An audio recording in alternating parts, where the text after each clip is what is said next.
What I want to talk about today is what the state of bike racing in the UK is like, because the recent closure of Ribble World Tide has really made me want to make this video to try and explain to some of you out there who might not understand as to what is causing us to be going through this sort of somewhat decline in racing, and try and explain why it's happening, and also perhaps provide some solutions which could be implemented by British Cycling to try and stop this from happening. So racing in the UK is just not a particularly great way for professional riders to kind of make an income, just because there's not enough races. There's literally only the Tour of Britain and then the Melton Cycle Classic, which isn't even televised. It's a one-day race, so like literally nobody cares about it apart from people inside the UK. It's just a very like kudos race to win. And to be honest with you, what ends up happening in a lot of UK races is that with Sun God just tend to win all the time, with like Jacob Scott, Robert Scott, Jim Brown, whatever. Sometimes Sam Paran or whatever can provide a bit of competition. The main competition comes from when like Sam Watson decides to come back from under 23 races and then just decides to kind of crush crits and the hopes of regular civilians like you and me, for example. So literally racing in the UK is just completely like bashing your head against a wall. There's no point in doing it. It's just not worthwhile at all. And we used to have a lot of teams. We had guys like Madison Genesis, JLT Condor. Going back a bit further, there was like One Pro Cycling, Team Rally, NFTO, and all those teams have just folded. And therefore, we're left with a scenario where we have three continental teams now, which is just abysmal. What's kind of led to this is probably COVID, which I know is just like, it seems like a bit of a scapegoat, a bit of a simple one to say, but it has had an impact because it meant that we didn't have a year of a Tour of Britain, and pretty much teams rely upon their sponsor exposure, and sponsors only stick around if there is like, a worthwhile reason to do so. And losing the Tour of Britain for a year meant that teams which were just above water just just sank, and just it was just not great. And I presume that's a large reason why Ribble Well Tide closed, probably a reason why Swift Carbon closed, and that's not been a very great impact. That's not had a great impact on British cycling at all. I think that another reason would be the loss of the Tour de Yorkshire, which I think we lost in 2019 or 2018. The effects of which I don't think have been fully documented, just because the negative effects of losing that race have probably just been attributed to like COVID, and it's just like, oh, that was all just COVID. But I think that the losing that race was really bad because it meant that we didn't have another race which was televised for our riders to show themselves, and because it was a lower like caliber race. It was like a one.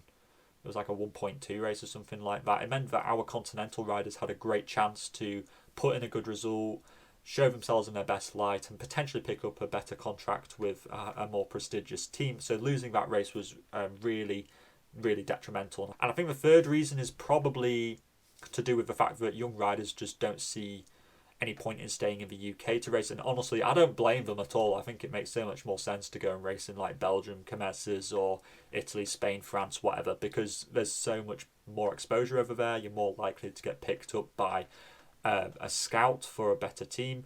This has been largely driven, I think, due to the fact that guys like Pogacar and Evenepoel have led World Tour teams to look at increasingly younger riders to try and find the next talent. So therefore, any kind of teenager in the UK who's decent on a bike will just jump ship to Europe, because they stand a better chance of being picked up. And honestly, I think that's a really good move on their part. So there's just no need to stay in the UK. It's just completely useless doing so if you want to progress your career. So what can we do to try and like reverse this, to try and make racing in the UK good again? Well, I think that the first thing we're going to do is we're going to try and bring back the Tour de Yorkshire, or just any race, whatever. It doesn't have to be the Tour de Yorkshire. It can be the Tour of anywhere.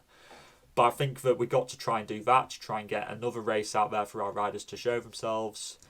Try and just increase the amount of exposure of racing in the UK that isn't just, oh, here are some town centre races that some people rock up to because they want to drink a pint or whatever.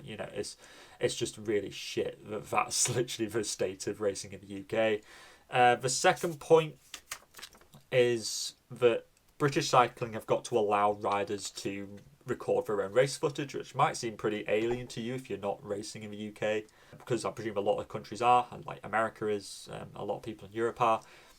They have done something like this year. Some riders in some races have been given cameras, and they've British Cycling have made a bit of a highlights reel from that, and I hope that means that they'll allow more riders, because basically they deem it as being too dangerous in a race that a camera might fall off and somebody crashes, and I don't really see the reasoning behind that, because criteriums are notoriously dangerous anyway. I don't think that adding a camera in is going to really make people crash any more frequently than they do already. Choppers. Anyway, the third point is linked to that.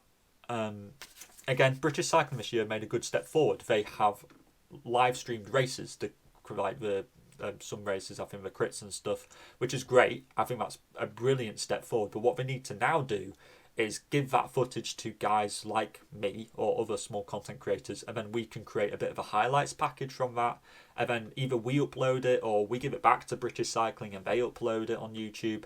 There just needs to be more buzz and excitement, and it would just really, it would just be such a better thing to do. You see the success of this in America with like NorCal Cycling and Vegan Cyclist.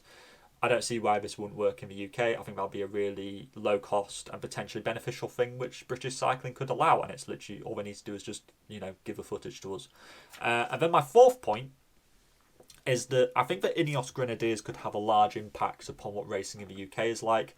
Of course, they are the big, the GB-based World Tour team, but they're one of the only World Tour teams that don't have a development team, which I just find absolutely bizarre considering the amount of budget they have. You could, say that, it's like, their development team is like British Cycling from the track and the road, and it's Trinity Racing, or they'll just poach anybody because that's what Ineos do. But if they had an actual development team, which was based in the UK, and they did the majority of British races and also some races in Europe, I think that would be really good, because it would encourage young riders to stay in the UK and have a bit of a team to aim towards that would, stay in the UK, provide some competition to with Sun God, stop the same people winning all the time, and perhaps encourage more teams to open up to provide some competition to them. I don't know. I think that would be a really good thing for Ineos to do. It'll be such a low cost thing for them to do, literally the skin off their nose. But if you are a racer in the UK, or if you're just somebody who cares about this, put in the comments down below, what do you think racing in the UK is like?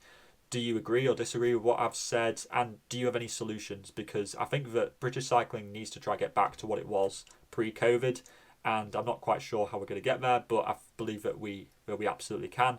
Strangely enough, despite the fact that racing in the UK, I don't think is very good, we have so many great young riders who are in the World Tour who are just going to crush it in the next few years. So to be sure to check out that video, I'd really appreciate that.